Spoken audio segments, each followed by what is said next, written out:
Why is this girl sleeping like a stray dog on my floor? Get security. Now. Simone Harper opened her eyes. Mr. Caldwell, I've been here since midnight. The trading system... I don't care. Preston Caldwell didn't even look at her. He looked at his VP. Willie work. This is what happens when you hire quoters instead of quality. A charity case napping on my dime.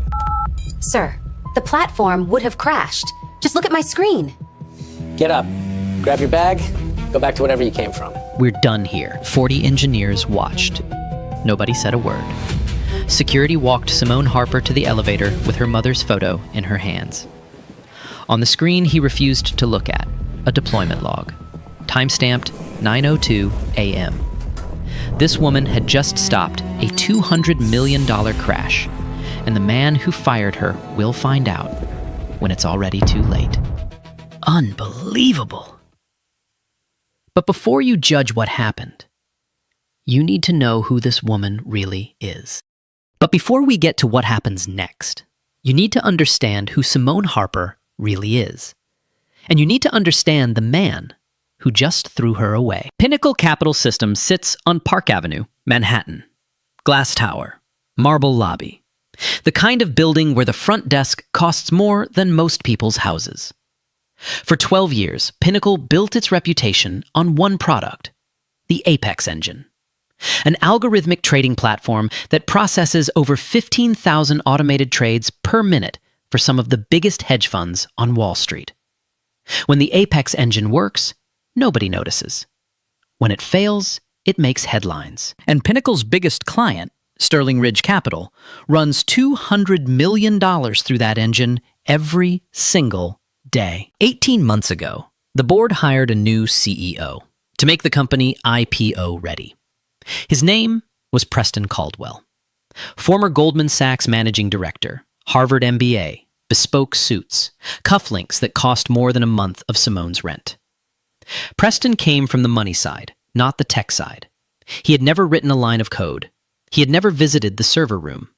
He once called the engineering floor the back office. But he knew how to fire people. He'd done it twice in 6 months. Both times publicly, both times on the trading floor, both times people who didn't fit the image he wanted Pinnacle to project. Because to Preston, discipline wasn't about results. It was about appearances. If it looked wrong, it was wrong. And that belief, that shallow, dangerous belief, is exactly what brought him to Simone Harper's desk that Thursday morning. Now, Simone, south side of Chicago, single mother, raised her working double shifts as a hospital janitor. Simone didn't grow up around money. She grew up around sacrifice. She earned a full scholarship to MIT, graduated top of her class in computer science. Her thesis on fault-tolerant distributed systems has been cited over 140 times in academic papers. Before Pinnacle, she spent 2 years building intrusion detection systems for the Department of Defense. She holds 2 patents in real-time data stream processing. But here's the thing about Simone. She never talked about any of it. She showed up early, stayed late, ate lunch at her desk, and let her code speak for itself. She was the one who rebuilt the Apex engine's core matching algorithm 9 months ago, a project no other engineer wanted to touch. Her rewrite improved execution speed by 34%. The quarterly report credited the engineering team. Simone's name appeared nowhere. Her desk sat in a back corner of the engineering floor. No window. Not by choice. She was never moved after the last office reorganization. Nobody thought to. She wore simple clothes, kept her natural hair. No jewelry. To the C-suite, she was invisible. To the servers that processed billions of dollars every week, she was the only person who truly understood how they worked. She had been recommended for promotion twice by the CTO, Nolan Briggs. Both times, Preston blocked it. His written feedback, and this will matter later, read, "Not leadership material, doesn't project confidence in client-facing contexts." Not leadership material. Remember those words. 6 weeks before that Thursday morning, Simone discovered something buried deep in the Apex engine. A race condition in the order-matching algorithm. Under normal trading volume, it was harmless, dormant, invisible. But under heavy volume, The kind of volume that happens the day before options expiration Friday. It would wake up. And when it did, the engine would start misreading sell orders as buy orders. For every client, simultaneously. She wrote a 14-page report. She sent 3 emails. The first to her direct manager. The second to Nolan, the CTO. The third, after weeks of silence, directly to Preston Caldwell's office. His assistant filed it. Preston never read it. Not one word. And so, 6 weeks later, on a Wednesday night at 11:14 p.m., when Simone's phone buzzed with an automated alert, latency spike in the order matching module, she already knew what it meant. She already knew nobody else would catch it. And she already knew that if she didn't drive back to that office and fix it herself before the market opened at 9:30 Thursday morning, Sterling Ridge Capital would lose $200 million. Pinnacle would face lawsuits, SEC investigations, bankruptcy. So she grabbed her jacket, drove to Park Avenue, walked into an empty building, sat down at her corner desk with no window, and she went to work.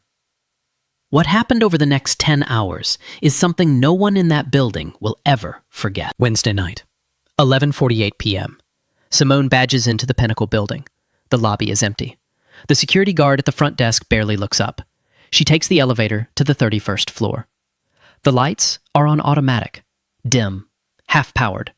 The hum of servers bleeds through the walls from the floor below. She sits down at her corner desk, opens her terminal, runs a full diagnostic on the Apex engine's order matching module. And what she finds makes her stomach drop. The race condition is no longer dormant. The latency spike that triggered her alert, it wasn't random. The bug is waking up. Under Thursday's projected trading volume, 3 times normal because of options expiration Friday, the algorithm will misinterpret sell orders as buy orders. Not for one client, for every client running through the platform simultaneously. She pulls up Sterling Ridge Capital's queued positions, $200 million in leveraged trades set to auto-execute the moment the market opens at 9:30 a.m. If the engine misfires, Sterling Ridge buys $200 million of the wrong positions while failing to exit their existing ones. By the time anyone notices, the damage is done. Lawsuits, SEC investigations, Pinnacle's collapse. Simone has exactly 9 hours and 42 minutes before the opening bell. She pulls up the source code, 40,000 lines. The race condition is buried deep, tangled into legacy architecture that only she fully understands, because she's the one who rewrote half of it 9 months ago. Nobody else wanted to touch it then. Nobody else can touch it now. She starts working. Midnight passes, then 1 a.m. She isolates the race condition, traces it through 3 layers of nested processes. The fix isn't a patch, it's a rewrite of the entire concurrency handler. One wrong variable, and the engine doesn't just fail, it fails silently. No error message, no red flag, just wrong trades, wrong prices, wrong everything, and nobody knows until the money is gone. At 1:30 a.m., she begins writing the new code, line by line, testing each function against the production environment. Her fingers move across the keyboard in a rhythm that hasn't stopped for hours. 2 a.m. The cleaning crew comes through, vacuums around her. She doesn't notice. 3:17 a.m. She picks up her phone, almost calls Nolan, the CTO.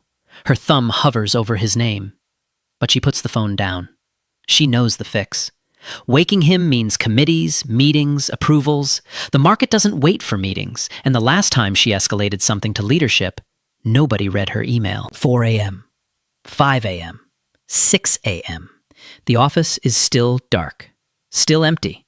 Just Simone and the glow of 3 monitors. Her back aches. Her eyes burn. Coffee cup number 3 is cold. She opens number 4. 7 a.m. She finishes the rewrite. Now comes the part that separates a good engineer from a great one. Testing. She runs back tests against 3 years of historical trading data. Every trade the Apex engine has ever processed, replayed through her new code. She simulates Thursday's projected volume, the massive 3 times normal crush that will hit at 9:30 a.m. If one test fails, she goes back in. 7:30. First round passes. She runs it again with different parameters. Passes. Again. Passes. She runs a stress test at 4 times projected volume, a scenario that should never happen. It holds. 8:45 a.m. Every test is clean.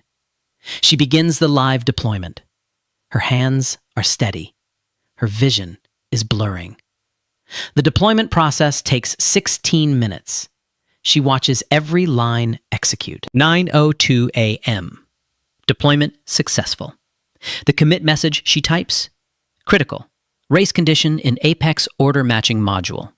Cascading cell order failure at high volume. Fix deployed. S. Harper. 9:02 a.m. She leans back in her chair. 10 hours. 40,000 lines of code. A $200 million catastrophe stopped with 28 minutes to spare. Her body has been running on caffeine and adrenaline since midnight. The crash hits all at once. Her arms feel heavy. Her eyes close. She puts her head down on her forearm, just for a moment. She's asleep in under 30 seconds. Her monitor keeps glowing. The deployment log sits there, waiting for someone to read it. 13 minutes later, Preston Caldwell steps off the elevator for his morning visibility walk. You already know what he saw. You already heard what he said. But here's what you didn't see. While Preston was calling her a charity case, while security was walking her out, while 40 engineers sat frozen at their desks, Tessa Williams, a 26-year-old junior engineer sitting 3 desks away, couldn't move. Her hands were shaking. Her eyes were wet. Tessa is black. Tessa was Simone's mentee. Tessa knew Simone had been in the building since midnight because the access log pinged on the shared dashboard. But she was 26, 6 months into the job, and the CEO of the company was standing 10 feet away talking about quotas and charity cases. So she did what everyone else did. She sat there. She said nothing. And she watched the best engineer in the building disappear behind elevator doors. The floor went quiet. Preston straightened his tie, looked around the room and said, "That's how you maintain standards." Then he walked to his corner office, closed the door, and never thought about Simone Harper again. At 9:30 a.m., the opening bell rang. The Apex engine processed its first batch of Thursday orders. 15,000 trades per minute, 3 times normal volume, 0 errors, 0 latency. Flawless. Nobody noticed. Because that's what's supposed to happen. The system is supposed to work. But 40 engineers on that floor, every single one of them, knew something was wrong.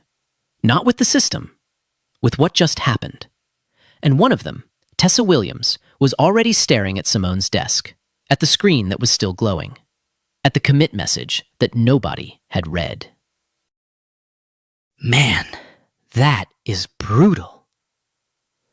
10 hours, alone, saving everything. And they dragged her out like she was nothing. I need you to imagine that for a second. That's you at that desk.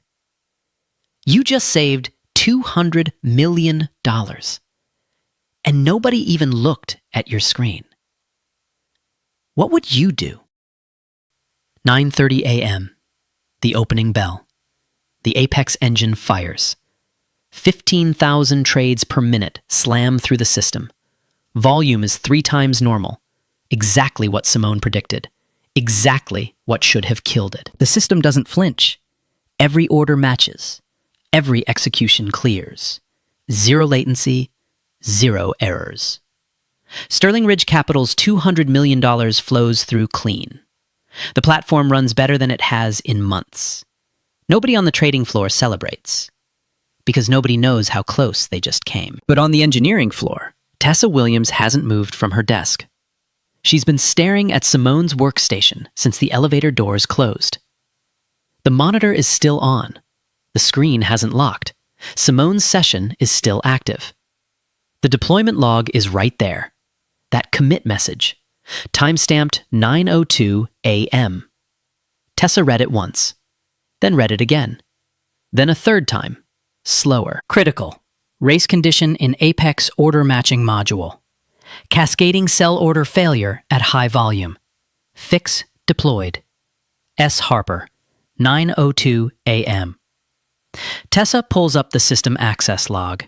It shows Simone badging into the building at 11:51 p.m. Wednesday. It shows continuous terminal activity from 11:58 p.m.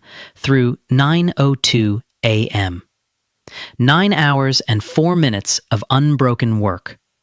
It shows no other engineer logging in during that window. Just Simone. Alone. The entire night. Then Tessa does what she should have done an hour ago. She picks up the phone and calls Nolan Briggs, the CTO. "You need to come down here, right now." Nolan arrives 4 minutes later. He sees Simone's empty chair, her coffee cups still on the desk. The photo of her mother? Gone.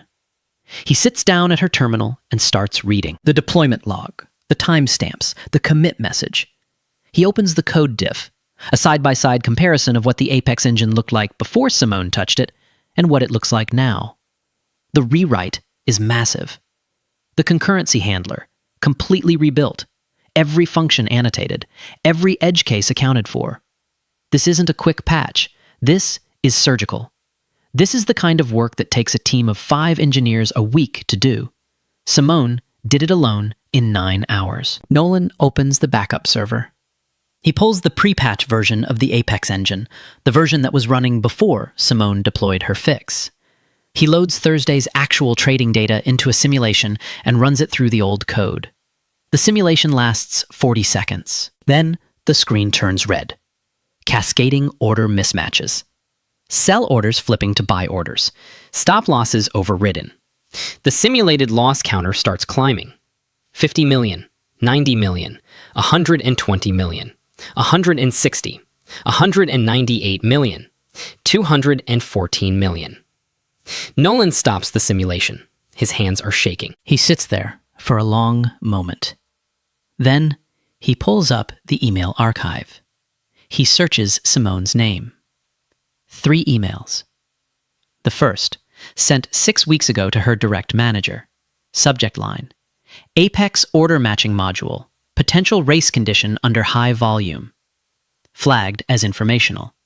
No response. The second, sent 4 weeks ago, escalated to Nolan himself. He remembers seeing it.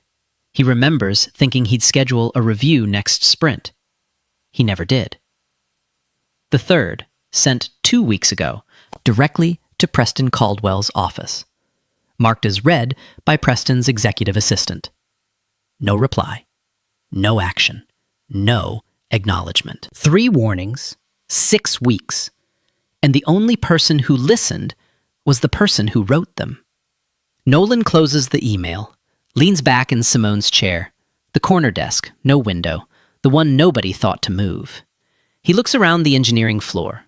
40 people at their desks, pretending to work, still shaken from what they witnessed an hour ago. He picks up the phone and calls Preston Caldwell's office. "We need to talk. Now." 11:30 a.m. Nolan walks into Preston's corner office. Preston is on a call. Something about the IPO roadshow, timelines, investor decks. Nolan stands by the door and waits. When Preston hangs up, he doesn't sit down. He lays it out. All of it. The deployment log, the timestamps, the simulation, the red screen, the $214 million in simulated losses. He keeps his voice flat, controlled. No emotion. Just facts. Preston listens, then leans back in his chair. "So, the system is fine, right? It's running? No issues?" "It's running because of her," Nolan says. "The woman you fired 2 hours ago. Without her patch, we'd be in the middle of a meltdown right now. Sterling Ridge alone, 200 million, gone. Preston waves his hand. But it didn't happen. The system held. Crisis averted. So what exactly is the problem? The problem is you fired the person who averted it. And the patch she deployed needs monitoring adjustments she planned to make after resting. Adjustments she can't make now because she doesn't work here anymore. Preston shifts in his chair, straightens a cufflink. Then get someone else to handle it. You have 40 engineers out there. None of them can read her code. She rebuilt the concurrency handler from scratch. She's the only one who knows how it works. For the first time, something flickers across Preston's face. Not guilt, not concern, calculation. He's running numbers, not engineering numbers, but optics numbers. How this looks, what it means for the IPO, whether it leaks. Keep this quiet, he says. The board doesn't need to hear about a near miss during IPO prep. Handle the technical side. Find someone who can figure out her code. And Preston Caldwell never fired anyone. She resigned. Are we clear? Nolan doesn't move. There's one more thing. He places his phone on Preston's desk. On the screen, Simone's third email. Sent to Preston's office 2 weeks ago. Subject line, urgent. Apex order matching vulnerability. Potential exposure exceeds $200 million. Marked as read by Preston's executive assistant. No response. She told you, Nolan says. She told you 2 weeks ago. Your office opened it. Nobody replied. The room goes cold. Preston stares at the phone, then pushes it back across the desk. My assistant handles my emails. I get 300 a day. I can't read every. This one had the word urgent and 200 million in the subject line. Silence. Handle it, Nolan. That's what I pay you for. Nolan picks up his phone, looks at Preston for a long moment, then walks out. 1:15 p.m. Garrett Owens, the VP who smirked when Simone got fired, bursts into Preston's office. His face is pale. Sterling Ridge Capital is on the line. Victoria Ashworth, managing director. She doesn't want to talk to sales. She doesn't want to talk to account management. She wants to talk to whoever is responsible for the Apex engine's performance during this morning's volume spike. Her systems team had been monitoring the platform all morning. They noticed something unusual. The Apex engine handled 3 times normal volume with 0 latency. Better than any previous stress event in 2 years. Whatever changed overnight, it worked. Victoria is impressed. She's considering increasing Sterling Ridge's allocation through Pinnacle by another $150 million. She has one question. Who's your infrastructure lead? I'd like to speak with them directly. Garrett freezes. He looks at Preston. Preston says Simone's name before he can stop himself. Victoria writes it down. Have her call me this afternoon. The call ends. Garrett and Preston stare at each other. The woman they fired 4 hours ago is now being personally requested by their biggest client. 2 p.m. The engineering floor is buzzing. Not with work, with anger. News travels fast in a company that runs on Slack. Someone shared the simulation results. Someone else pulled the security footage from the lobby. Simone entering the building at 11:51 p.m. Never leaving. Working alone through the night. Then security escorting her out at 9:20 a.m. 2 senior engineers submit a formal complaint to HR. The engineering Slack channel, usually dead by lunch, has over 200 messages. People are quoting the timestamps, sharing screenshots of the deployment log, comparing the commit message time to the termination notice time. 9:02 a.m., Simone saves the company. 9:18 a.m., HR files her termination. Then someone posts from an anonymous account. One message. It cuts through everything. She worked 10 hours to save $200 million. Her reward was a security escort. That's Pinnacle Capital Systems. The message gets 84 reactions in 20 minutes. 3:30 p.m. Preston feels the ground shifting. He calls an emergency leadership meeting. His strategy? Reframe the narrative. He stands at the head of the conference table and lays out his argument. An engineer made an unauthorized production deployment without change management approval. That is a fireable offense, regardless of outcome. We have protocols. She violated them. I enforced them. End of story. A few heads nod. The argument has surface logic. If you squint hard enough and ignore everything else, it almost makes sense. Then Nolan speaks. She followed the emergency deployment protocol, Section 4.7 of our own engineering SOP. Sole engineer override is authorized when estimated financial impact exceeds $100 million and no quorum is reachable within the threat window. She was alone. It was midnight. The exposure was over 200 million. She followed the procedure exactly. The room shifts. She didn't violate anything, Preston. She's the only one who followed the rules, including the ones you never bothered to read. Preston opens his mouth, closes it. The meeting ends without resolution. But it doesn't matter. Because by 4 p.m., two things have happened that Preston Caldwell cannot control.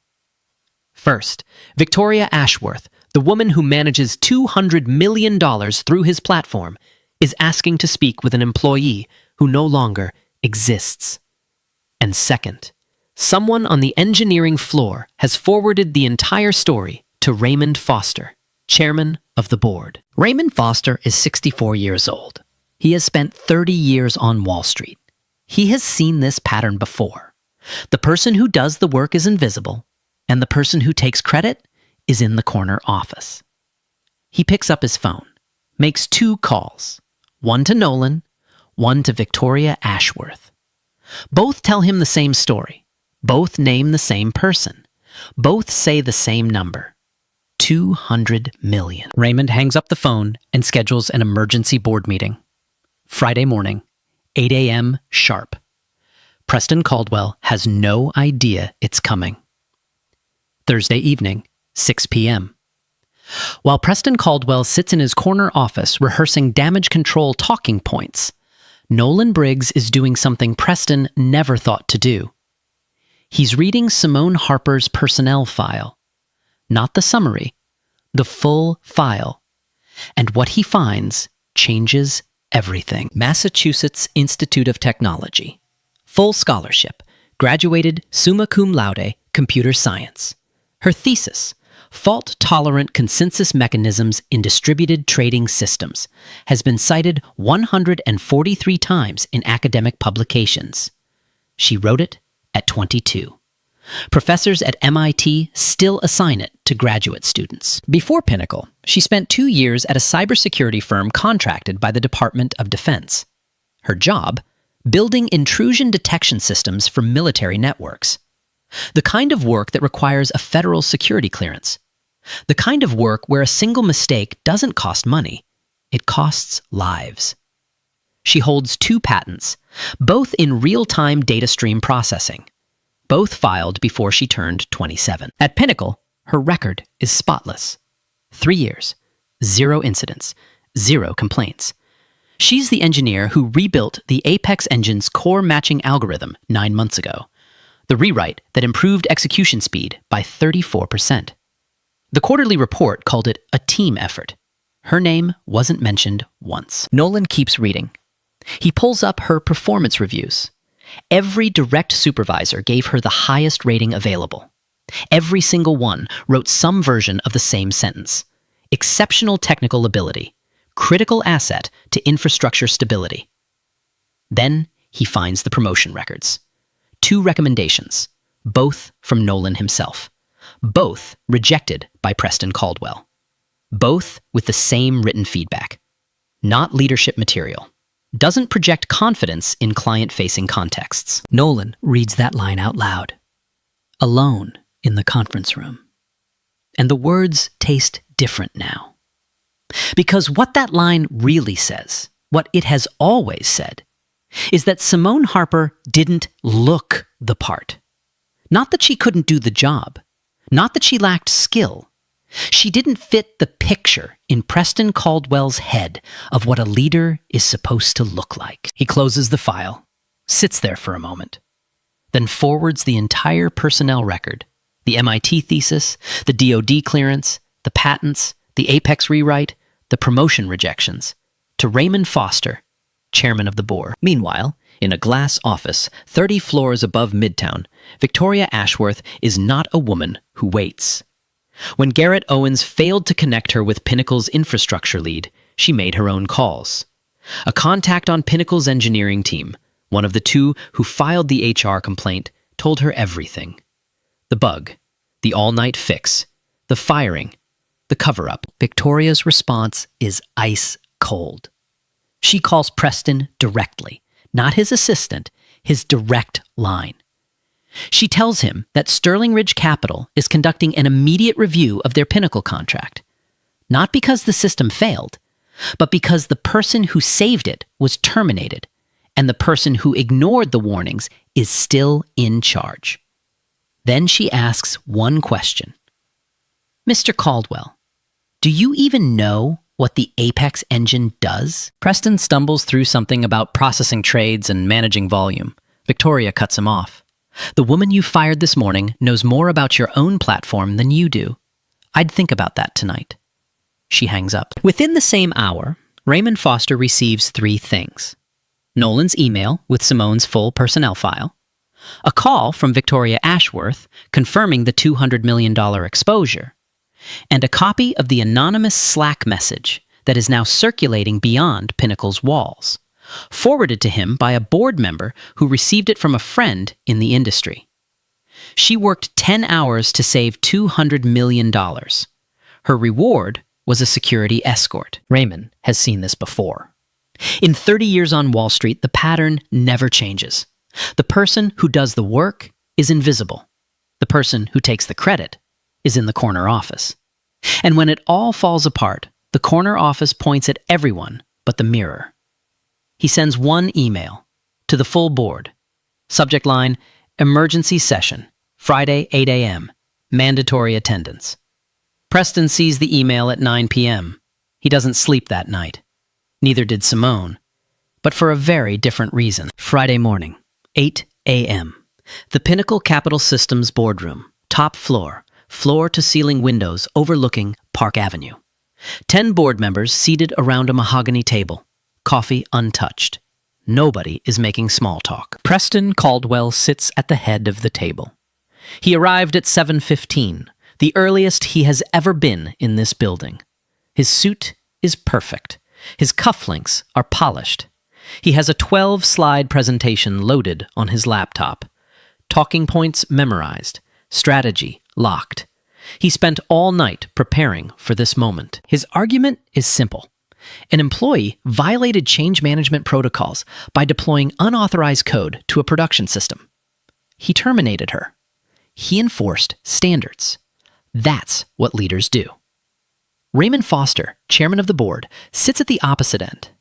He lets Preston go first. That's intentional. Preston stands, clicks through his slides. His voice is steady, practiced.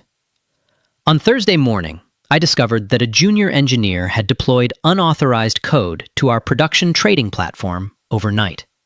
No change request, no peer review, no approval chain. This is a clear violation of our deployment policy. I terminated her employment on the spot. I stand by that decision. He pauses for effect, looks around the room. A few board members glance at their folders. Nobody interrupts.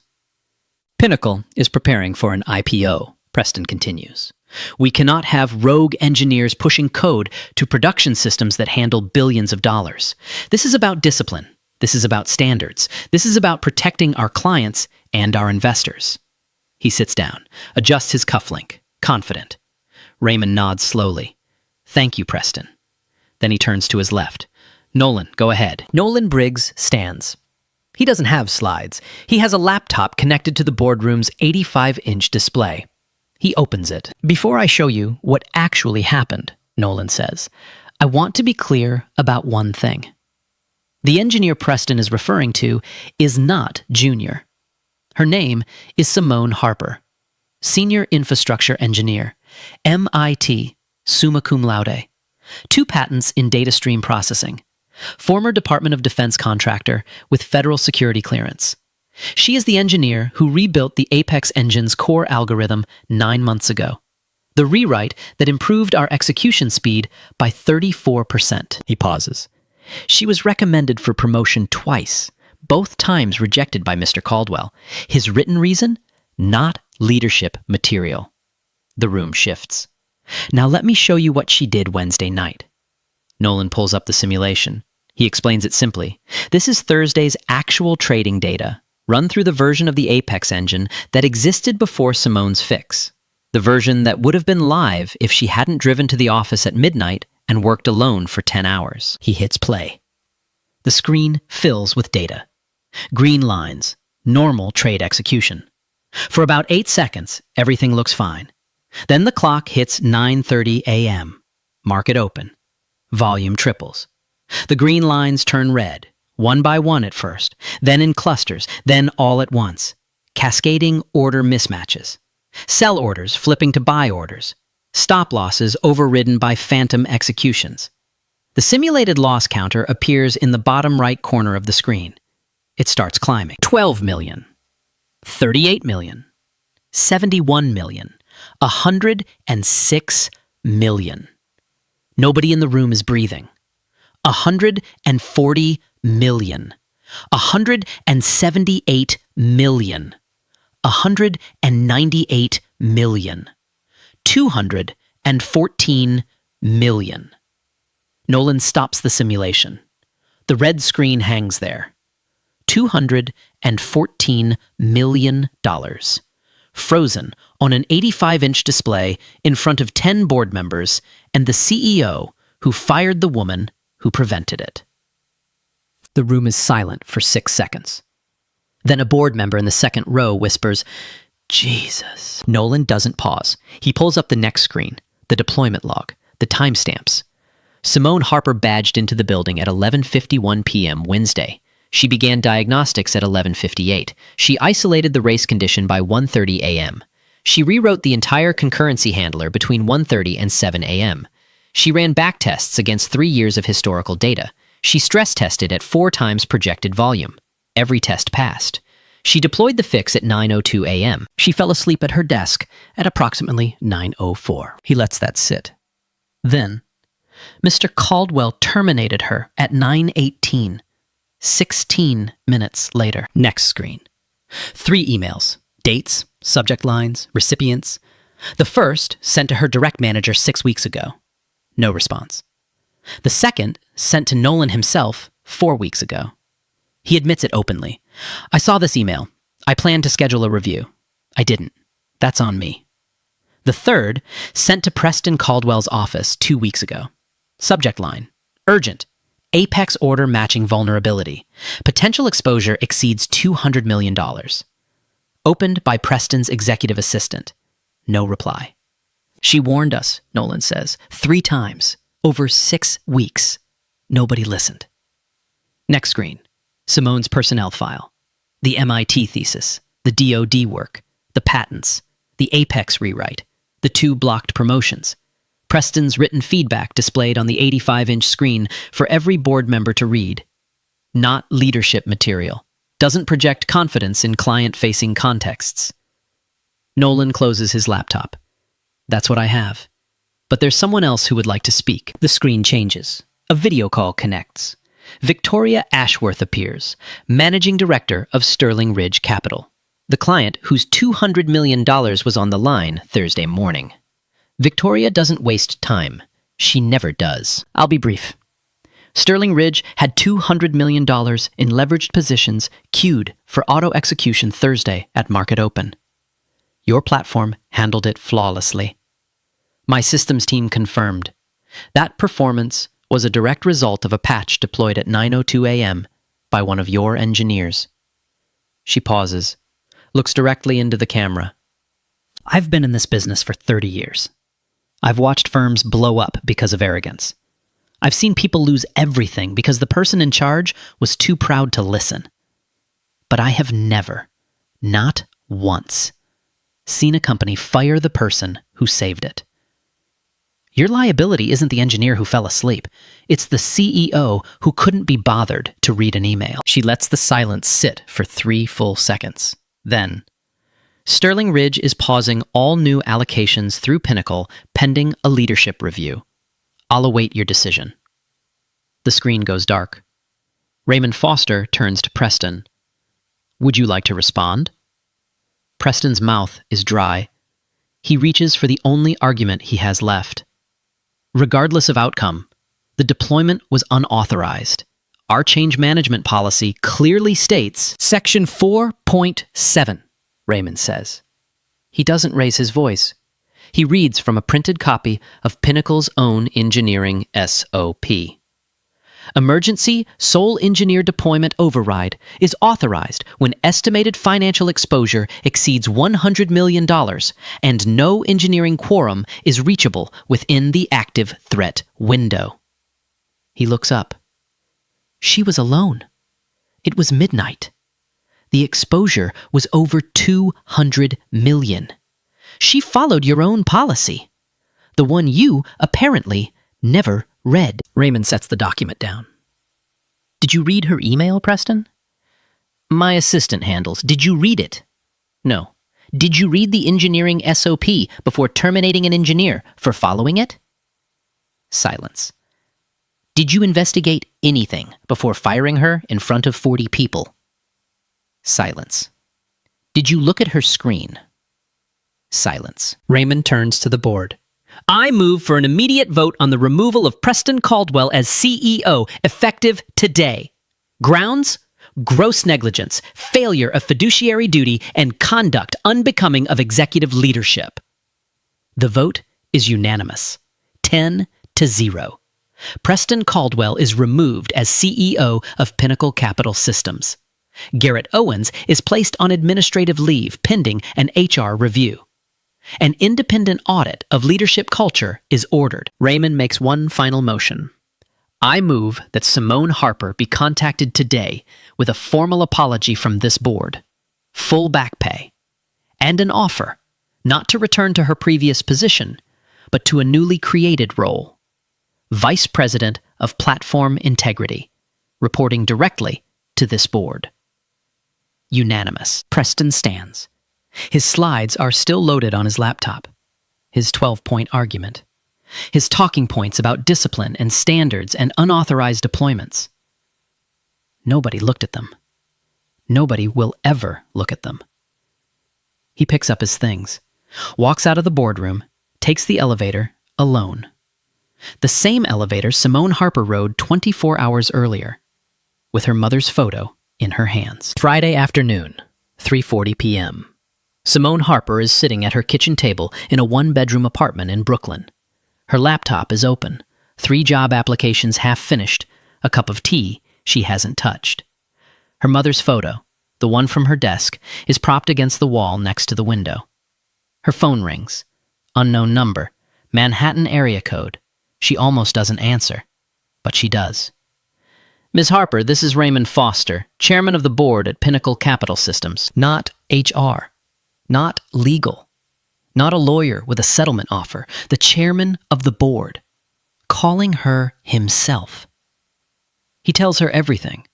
The simulation, the red screen, the $214 million in projected losses, the 3 emails, her 3 emails, displayed in front of the full board, the promotion rejections, Preston's written feedback read out loud in a room full of people who now understand exactly what those words meant. Victoria Ashworth's testimony, the unanimous vote. Preston Caldwell is gone, removed as CEO, effective immediately. Then Raymond says something Simone isn't expecting. The board has created a new position, Vice President of Platform Integrity. It reports directly to us, not to a manager, not to a CTO, to the board. We'd like to offer it to you. Simone is quiet for a long time. Mr. Foster, I didn't do it for recognition. I did it because it was my job. And because people's money, people's retirement funds, their savings was on the line. I know, Raymond says. That's exactly why we need you back. Simone doesn't answer right away. She asks for the weekend. Raymond agrees without hesitation. Saturday morning, Simone video calls her mother in Chicago. Her mom is between shifts at the hospital, still working doubles, still wearing scrubs, still the strongest woman Simone has ever known. Simone tells her everything. The all-night fix, the firing, the board meeting, the offer. Her mother listens, doesn't interrupt. When Simone finishes, there's a pause. Then her mother says, "Baby, you don't owe them anything. But if you go back as you, not as who they want you to be." Monday morning, 8 a.m. Simone Harper walks into the Pinnacle Capital Systems lobby. Not through the side entrance, through the front door. Badge reactivated, head up. Her mother's photo in her bag. Tessa Williams is waiting by the elevator. She doesn't say anything. She just hands Simone a coffee and walks with her to the 31st floor. Simone's new office has a window. The news breaks Tuesday morning. Financial press picks it up first. A short piece in the Wall Street Journal. Pinnacle Capital Systems CEO removed in emergency board action. The article mentions leadership failures and IPO delays. It doesn't mention Simone. Not yet. By Wednesday, the full story leaks. Someone, nobody knows who, though the engineering Slack channel goes quiet the same day, sends the entire timeline to a Bloomberg reporter. The deployment log, the timestamps, the 3 ignored emails, the firing, the security escort, the simulation showing $214 million in losses. All of it. Bloomberg runs the piece Thursday. The headline, the $200 million nap. It goes everywhere. Financial Twitter picks it up within an hour. LinkedIn by lunch. Reddit by dinner. The story is simple enough for anyone to understand. A black woman worked 10 hours through the night to save her company from catastrophe, fell asleep for 12 minutes, and was fired by a CEO who never bothered to ask why. Preston Caldwell's name is in every paragraph. His Goldman Sachs background, his Harvard MBA, his visibility walks, his exact words, charity case, quoted by 3 separate sources who were on the floor that morning. His career on Wall Street is finished. No firm will hire him. Not because he fired someone, because he fired the person who saved him, and then tried to cover it up. Garrett Owens resigns before his HR review concludes. Quietly. No statement. He takes a compliance job at a small firm in Connecticut. Nobody writes about it. Nobody notices. Simone doesn't do interviews. She doesn't post on social media. She doesn't make a statement. She goes to work. That's what she's always done. But the work is different now. As Vice President of Platform Integrity, Simone builds a new team from scratch. Her first hire, Tessa Williams, promoted from junior engineer to systems engineer. Her second hire, a senior architect she recruited from MIT's research lab. Within 6 weeks, the team has 8 people. Within 3 months, they've redesigned Pinnacle's entire vulnerability response pipeline. Simone institutes one policy on her first day. Every critical vulnerability report receives a response within 24 hours. Escalation to the board within 48. No more emails disappearing into assistants' inboxes. No more 14-page reports filed and forgotten. If someone raises an alarm, someone answers. Sterling Ridge Capital doesn't leave. Victoria Ashworth increases her allocation through Pinnacle by $300 million. She tells the Wall Street Journal, Pinnacle's platform is the best in the business, and the reason is one engineer who wouldn't go home when everyone else did. MIT invites Simone to deliver the commencement address for the computer science department. She accepts. She doesn't talk about Pinnacle. She doesn't talk about Preston. She talks about her mother, the hospital janitor who worked double shifts so her daughter could sit in a lecture hall at MIT. She talks about the people who build things no one sees, the ones who fix what's broken at 2 a.m. while the rest of the world sleeps. The Pinnacle engineering floor gets renovated. Not for optics, because Simone redesigned the space for collaborative work. Open debugging stations, shared monitoring dashboards. No more corner desks with no windows. The anonymous Slack message from that Thursday afternoon.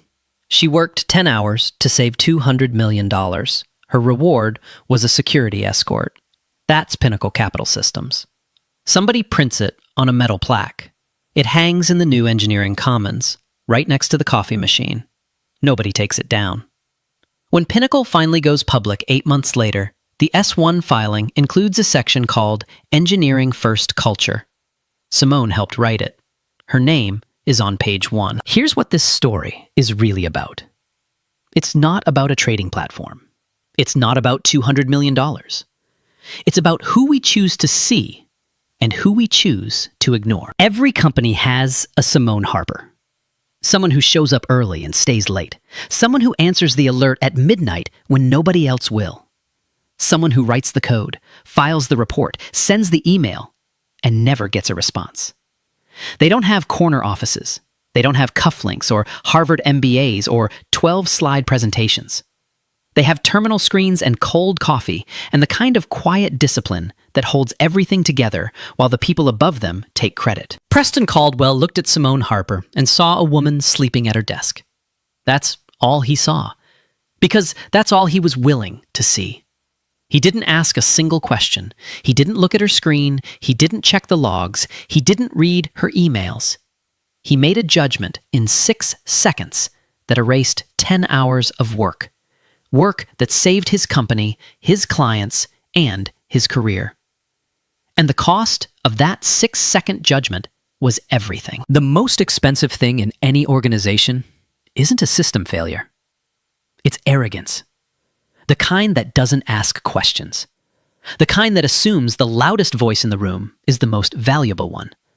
The kind that writes not leadership material about a woman who holds 2 patents and a DoD security clearance, because she doesn't look the way a leader is supposed to look. Simone didn't fight back with anger. She didn't yell. She didn't beg. She picked up her mother's photo and walked out. And then the truth did what the truth always does. It came out. Not because someone forced it, but because real work leaves evidence. Timestamps don't lie. Deployment logs don't lie. And 40 engineers who watched a good woman get dragged out of a building, they don't stay quiet forever. How many Simone Harpers are out there right now? Working the overnight shift, catching the bug nobody else sees, saving the system, and getting nothing but a corner desk and a cold cup of coffee. If you know someone like that, share this video with them. If you've been that person, drop a comment. Tell me your story. And if this is your first time here, subscribe and hit the notification bell. Because stories like this one, they need to be heard. It's crazy, man. A black woman with 2 patents and a DoD clearance. And they wrote, not leadership material. Because of what? How she looked? Picture yourself in her shoes. You save everything. Nobody even glances at your screen. That's the world we're living in. Share this. Change it.